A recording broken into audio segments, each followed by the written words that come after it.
Alright, y'all. Y'all don't even know. Right now, I'm gonna tell y'all this right now. I've been so hyped about doing this video right here.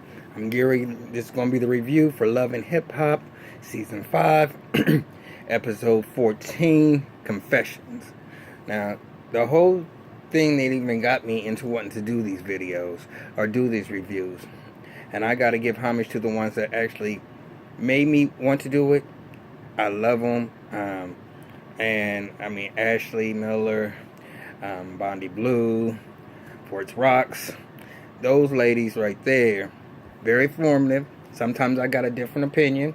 That's because my lifestyle is a little bit different too. Mine more like Ashley's, but it is what it is. But I'm telling you, they made me want to do this. But I've been so hyped about doing a Love and Hip Hop review, and I'm so mad that I'm coming in so close to the end of the season.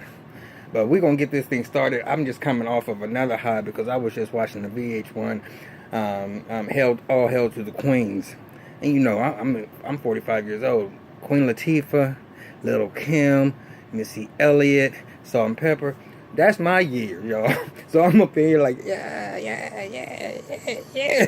I'm up here like, So I'm like hyped right now. Okay, so I'm going to give this to you real quick and fast because this episode was so good to me. It was good. It was sad. It had a whole bunch of different parts to it. So I'm going to get to it. It picks up from last week where Carly Rae would break it down to life and be like, you know, I mean, how she was sitting there saying, I heard you was married. And he said, fuck all that shit. What's this about scrap? And so life was that, you know, I said I was going to rock with her. We already said, you know, I might date a couple of people, but she never said that she was dating any dudes. But I see that she is. So he said, it's like this. So he went down in his pocket and pulled out this ring box. And we all know when he opened it up, seen the ring, Carly Rae falls out on the ground. So that's where it picks up from. Her picking her motherfucking ass up, and she's just thinking, oh my God, he's about to propose to me. He said, baby, you ain't gonna never. He said, I got this ring a minute ago. He said, but you ain't gonna never find another nigga like me. And you know what? You can keep this ring, but I'm gone. Carly Rae's motherfucking face was cracked, y'all. Cracked. When I sit there and say cracked, she was gone. I'm like, damn. I didn't even see that motherfucking shit come. Even though, from the blogs or whatever, I knew that they wasn't together now. But I at least thought there was that fake that they was going to get married. I was fucked up behind that whole shit. I thought it was... I said, Carly Rae, you just don't have no motherfucking luck whatsoever for you, bitch. You don't have no luck. I am so sorry for you, but you will have no luck. And so she running after him, and now all of a sudden, but you can do this and you can do that, bitch. Don't you know when it comes down to a motherfucking nigga? That's the way it motherfucking flows, bitch. I mean, a nigga gonna sit there and flip the script on you, which he did. That was his easy way out to learn about scrap. You ain't sitting there being honest with him, and he done already basically told you that he might be fucking other bitches. All you had to do was just keep it real. But no, you gonna think you Miss Boss Lady, and bitch, you got a whole bunch. And I'm gonna give you your props, Carly, but Carly, you just got too much motherfucking shit going on. You can't get no relationship to save your soul. Now I hope y'all can see me because it's looking real dark for me. I come back a little bit, I'm looking a little bit better, but I don't know. Maybe I need to scoot this back a little bit so we can get a little bit more light. Because I don't like not being able to be seen. So anyway, so life bounces out. He done. I mean, it ain't no baby. We gonna talk about it. No possibility. No maybe. He bounced. And then I think one of the most funniest parts of this whole episode. The most funniest part of this whole motherfucking episode was Miss Arian. Now y'all know good goddamn well Arian tried out audition for K Michelle years ago to be her backup singer. Arian can't sing worth shit. She ain't even close to being a singer. And she talking, all my life, I wanted to be a singer. Well, bitch, you ain't gonna be one. Okay? It's just not gonna happen. That's not in your wheelhouse. You need to find something else. Your family done pulled you down and kept you from doing, but they didn't stop you from doing nothing because you are not a singer, okay? Do you understand the words that are coming out of my mouth? You are not a singer. God damn, what part don't you understand about this shit? Well, she in there with D. Smith. And y'all know what, I can't stand D. Smith, and we ain't gonna talk about her right now because I ain't gonna get started on that. And I'm in the LGBT community. I know, but I really don't like her. They chose the wrong person if they were trying to introduce transgenders, because all I think of D. Smith is she's a man with a wig and a dress. She makes me sick.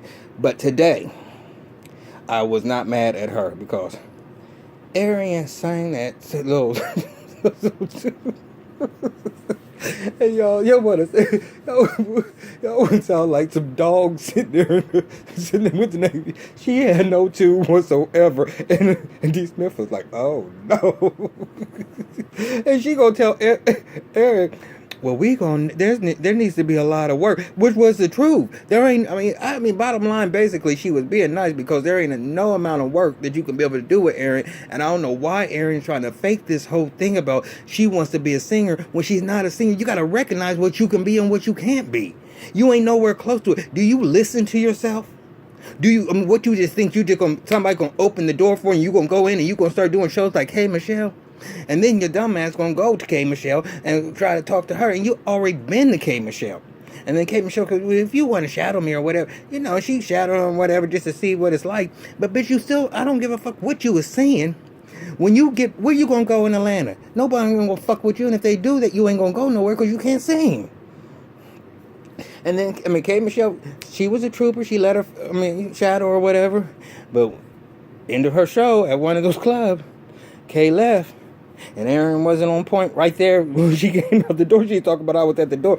Bitch, you couldn't have been at the door. I'm sorry. Because you would have seen her come out of that mother. And K. Michelle, bounce. Now, I don't know if Erin's going to get an attitude behind the whole thing. I don't even know. First of all, her point on this whole season was just senseless. Absolutely pointless. They just had to come up with something. She ain't no singer. What in the world was going on? But it was so funny because D. Smith was like, listen, you can run away if you want to, but I'm just trying to tell you. She said, well, you just being mean. Well, maybe we just can't work. It's not going to be a good fit for me and you. Well, bitch, go. Get the fuck out. You ain't going to find nobody else. You find somebody, you let me motherfucking goddamn know. And talk about motherfucking D. Smith. D. Smith goes, I don't know if that was at this episode. See, I don't know. I don't know, but we'll talk about that later. I'm going to the next thing. Okay, so you know what? I can't fuck with Mama D.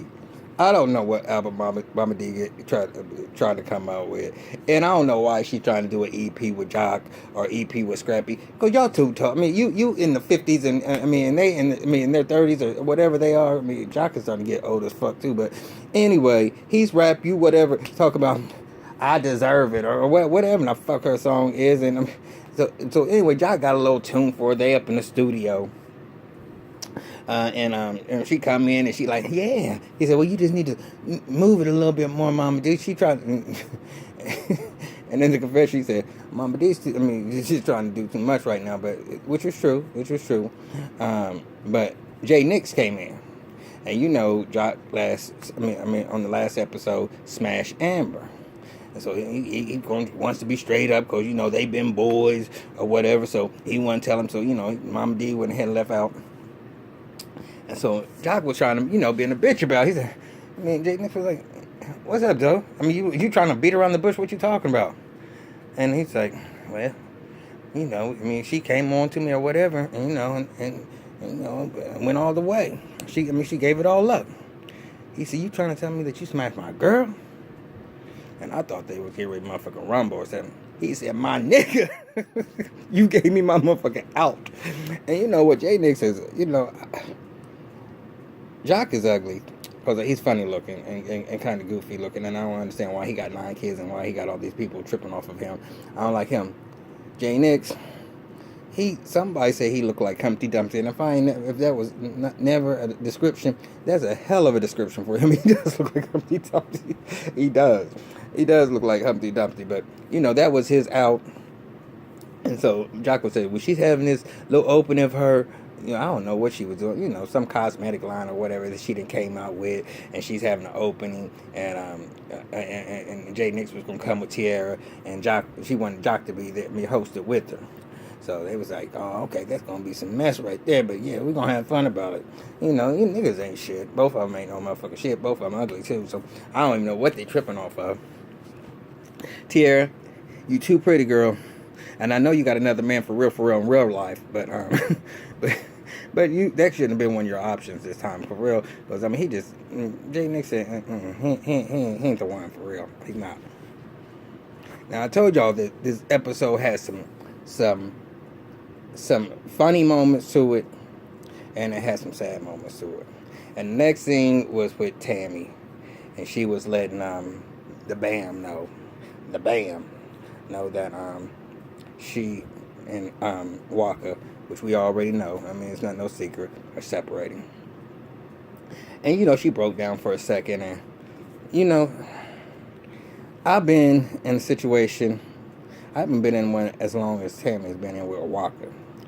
But when you're in love and you going through that, and you trying to make it work, I mean, my heart goes out to her because she's trying to make it work, and when it comes down to it, she loyal. It's him. He the hoe.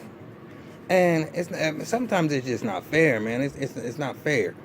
And I mean, I feel sorry for her because I don't really know her character, but from what I'm portrayed, she don't seem like she's a bad person. And she's a ride or die when it comes to him. And when you know that you got somebody who has your back like that,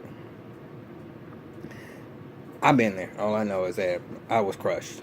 4.5 years in a relationship, and they left me to get married to a bitch. And I had no clue. It was out the blue. Just one night we in the motherfucking bed saying, what would you say if I'm going to get married? Out the blue. I done lived with this person for 4.5 years, seeing them every single day. And out the blue, they telling me that they going to, man.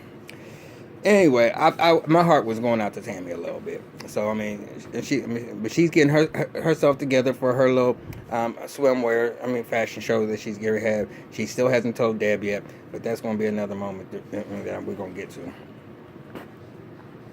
So check this out, y'all. I mean, y'all remember last episode where Jocelyn met up with Stevie. And they sitting there having dinner, and she dressed like the hoe that she is. You know, we already know how Jocelyn is anyway. And she thinks she's doing something by bringing Stevie one of his treats, and brings the motherfucking goddamn thought, Tommy. Now, Tommy ain't motherfucking goddamn shit. I mean, first of all, y'all already seen her go from 0 to 100 just like that, and I have a tear coming out her eye.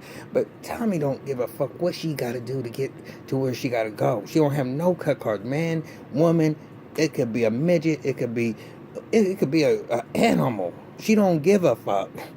Tommy don't have no filter, no nothing. She don't even care. But anyway, she but y'all know she came over and her and Jocelyn got in the pool or whatever. So anyway, this time, drama, Stevie and Jocelyn are throwing a pool party.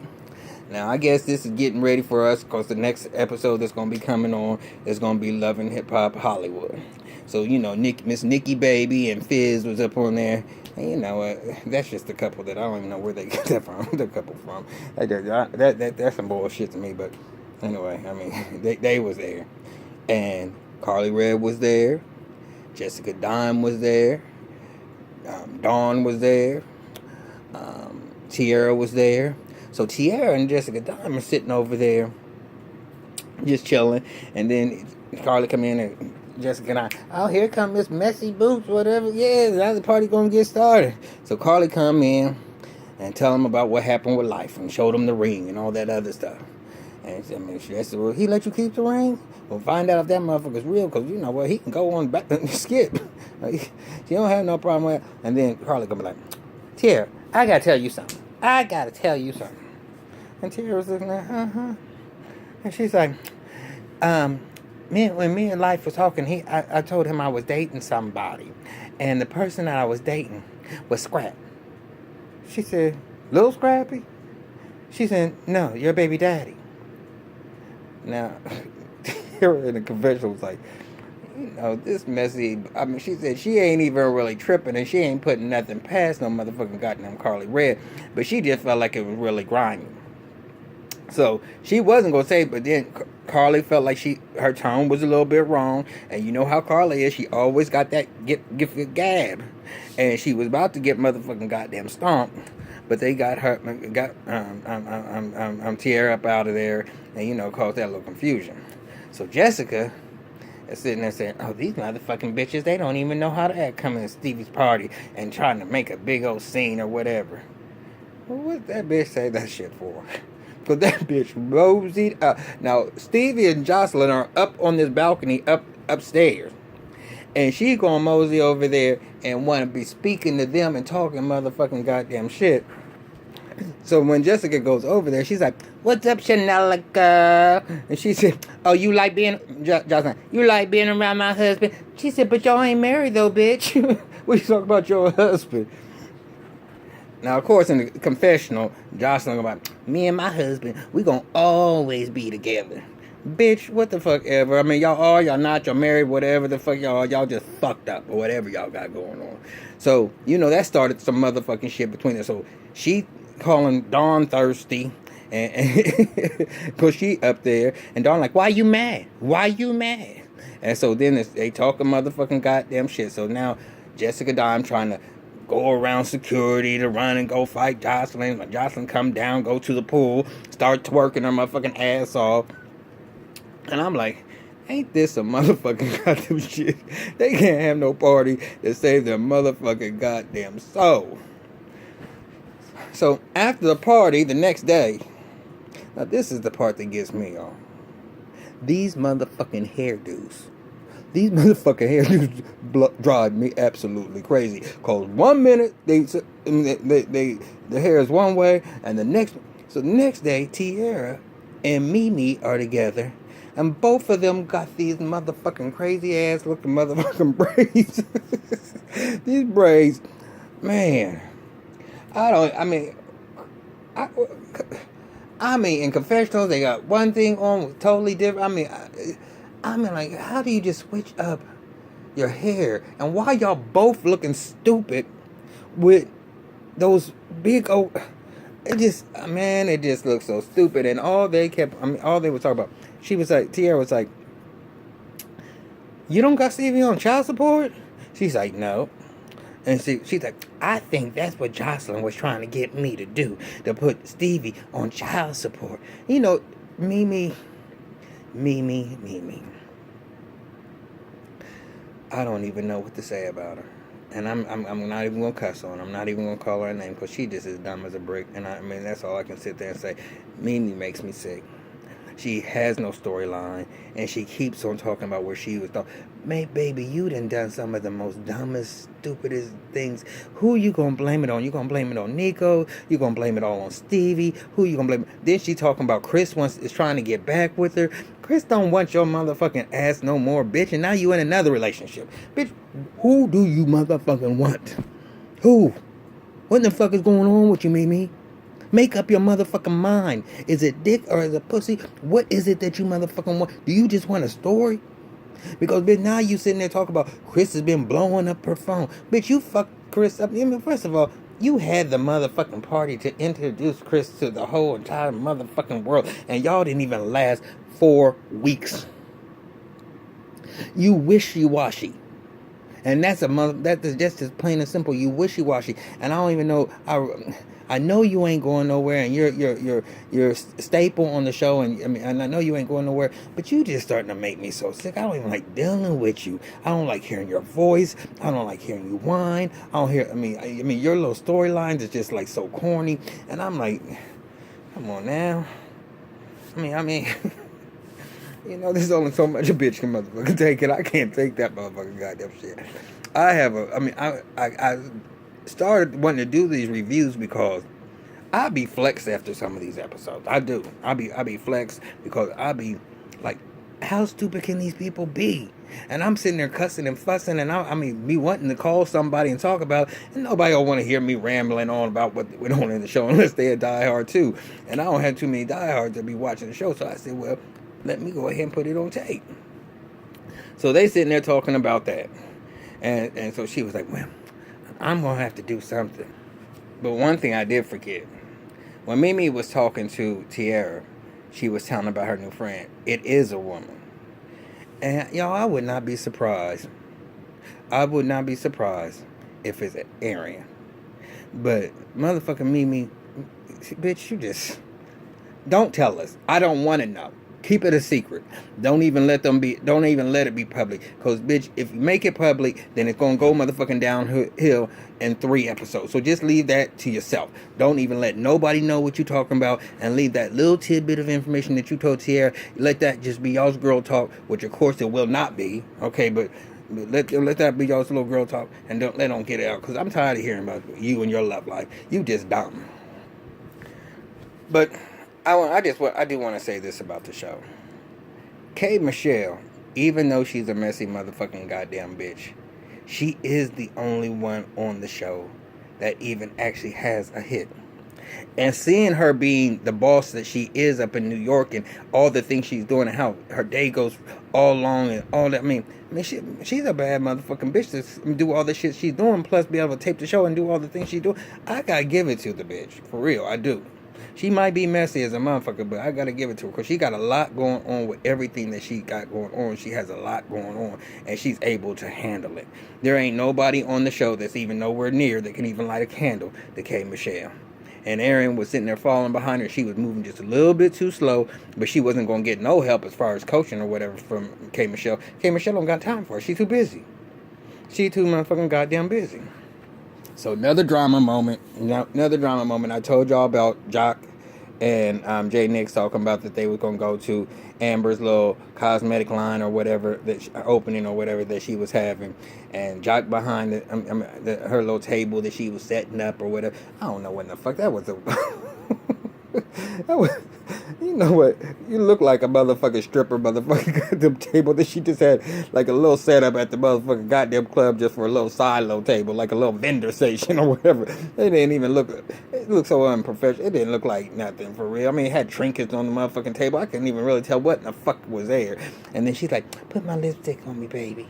And then guess who comes up? But motherfucking Humpty Dumpty sat on the wall with his tight ass motherfucking outfit on, and motherfucking Tiara looking good. And they come up, she said, "Who invited this motherfucking bitch?" And he said, well, wait a minute, hold on. Jock done told me that he done smashed you, so I thought it was just free game that we can just do whatever the fuck we wanted to do. And then Tiara's gonna be like, "Where's the pole at, bitch?" She said, "Where's the pole? Where you serve drinks, bitch?" And so they were sitting there talking shit back and forth. And I don't know why Tiara would even sit there and instigate the fight. For real. Because she really don't like Jay Nix like that. Or she was just sitting there fucking with her just to be fucking with her. Amber, have y'all looked at her? How her titties don't even look right. They just... I mean, have y'all looked at her? I know I don't like no motherfucking bitches, but still, I mean, if a bitch look good, I can say a bitch look good. That motherfucking bitch look tore up from the walls down. I mean, and when she came out that bathroom with Jock last weekend in that little negligee, and she slinked up into the motherfucking bed, and I was like, ugh. Gagged me with the, gagged me with the motherfucking spoon. So now her whole table gets all fucked up because they rattling everything in the motherfucking goddamn shit. And she's the one looking stupid at her event and fucking her table up. And Tiara and Humpty just sit there. He picked himself up and put it back together again and hopped out that motherfucking joint and kept a motherfucking moving. So the final scene is Tammy's fashion show for her swimwear. And she did a nice show or whatever. I mean, once again, I gotta go back to this hair. Deb wasn't there when the fashion show was going on, but she did get there. Man, Miss Deb, when she's in her confessional, she got that little nice little short little wig on. It's all cropped.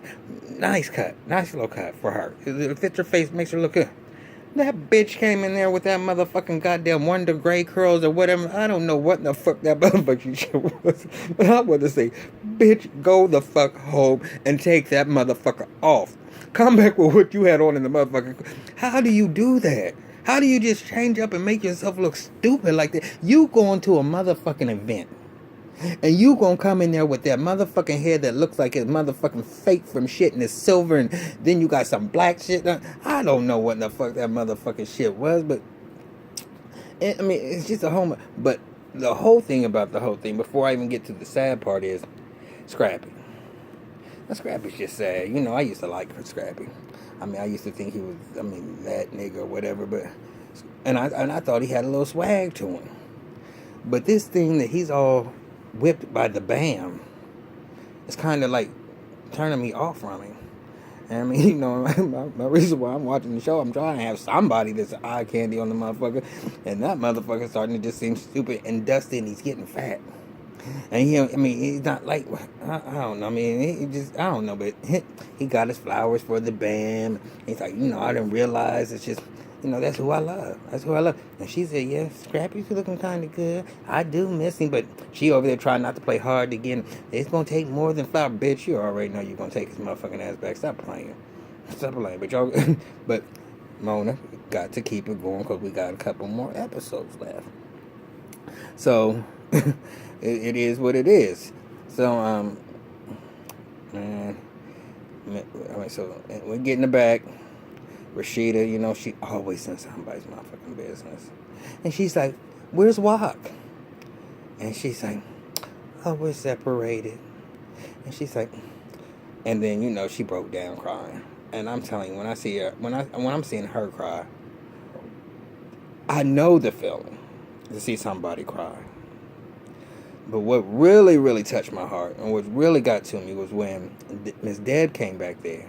And she's like, you back here celebrating without me? And so she's like, nah. So she said, I want to talk to you for a second. She take her over there, and she tell her that she's moving out of the house, and that her and Walker are separated. And Miss Deb just breaks down too. And I'm sitting there saying, Miss Deb has come to love Tammy. And don't get me wrong, for real. She might be moving, but that's not going to change the fact that y'all. You are her daughter's grandmother, and y'all always going to be tight. Even if they end up getting a divorce, that doesn't mean that she is not going to be a part of your life. But I know that how she's feeling and all of that, and she's like, "I love you, Tammy." And and when you sit there and see the tears, if you wouldn't have a heart, if you didn't feel what they was feeling, because. Y'all know love. I don't know love. That's all I know is that it ended very sad, but there were some moments because that foolishness at Amber's party and that Arian just set me off with it. Y'all got to watch the episode because Arian sounded like she was a dog. My poor Arian. We gonna sit there and pray for her. But anyway, y'all, I'm out of here. Like me, subscribe to me. I hope I'm getting better at this or whatever. But I enjoyed this review because this review was off the motherfucking goddamn chain. And Carly, when she hit that motherfucking floor, and she sit there and got up and thought that she was getting ready to get that rock and get it. Will you marry me? And her face got Life did not have to pull that ring out. That was some bullshit. Oh, that'd be the type of shit that make you want to slash that motherfucker's tires, throw a brick through his motherfucking goddamn window. That's the motherfucking shit make you want to go tick, tick, boom, because that motherfucker played her like shit. I'm out of here, y'all. Peace.